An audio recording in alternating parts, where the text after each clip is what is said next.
3:15 a.m. and Other Stories is a debut anthology written by Rudo Manyere. The book was first published August 2022 by Carnelian Heart Publishing. It got nominated for the 2022 National Arts Merit Awards, Zimbabwe. 3:15 a.m. and Other Stories is a collection of 9 stories, mostly set in Zimbabwe in a time period ranging from the colonial era through to post-independent Zimbabwe.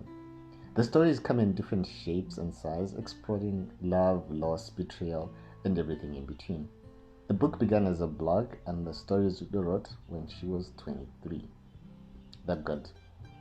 Rudo's writing style is simple and easy-paced, that you keep turning the pages, saying, I'll read just one more story, and before you know it, you have reached the last page.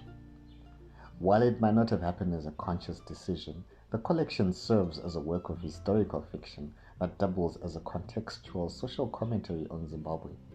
In 9 short stories, you time travel through Zimbabwe's history and for a heartbeat experience moments in time. You're left with a sense of nostalgia of the good old days, even amidst the drama that would be unfolding. One of the stories is a story of star-crossed lovers set during a delicate chapter in Zimbabwe's history. A chapter which, over 35 years later, still remains mostly untold and unhealed. Kukurahundi, which was a state-sanctioned systemic massacre of the Ndebele tribe. The only other book I read which was centered in this area was House of Stone by Novia Chuma. As a fan of fantasy, 2 stories stood out. One is a thriller. It's a thriller sort of ghost story, and the other is about a Tsikamtanda, that is a traditional witch hunter.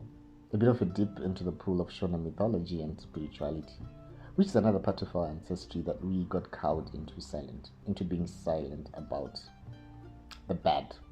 You only get to read the titular story 3:15 a.m. as the second from last story. That is if you read in chronological order of the stories, like a normal person. You could say it's saving the best for last. The ugly. That they end, all stories end. In a book of short stories, you run into a lot of endings. The endings of all the stories in 3:15 a.m. and Other Stories have a certain abruptness that leaves you reeling with inertia. The stories are not fairy tales. They're not neatly wrapped up into a happily ever after, the end. No, they will haunt you long after you put the book down. When you finish this book, you will need a support club to unpack how the author was relentless in not letting anyone catch a break. Well, except once. But even then, final thoughts. I loved the roller coaster ride of different genres and styles, and how it all fused with an overarching theme of love. Love lost, love denied, love deferred, and love found. Shout out to Bala Writers for delivering the hard copy version, and to the Harare Book Club, whose February read was 3:15 a.m. and Other Stories. I read and finished the book on the eve of the book club meeting, otherwise it might have stewed for a bit longer on my TBR.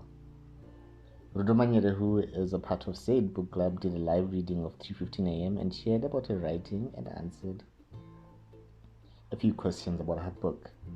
One takeaway I got was that she wrote the stories in what she described as her Shonda Rhimes inspired era, where no character was untouchable and anyone could be killed off.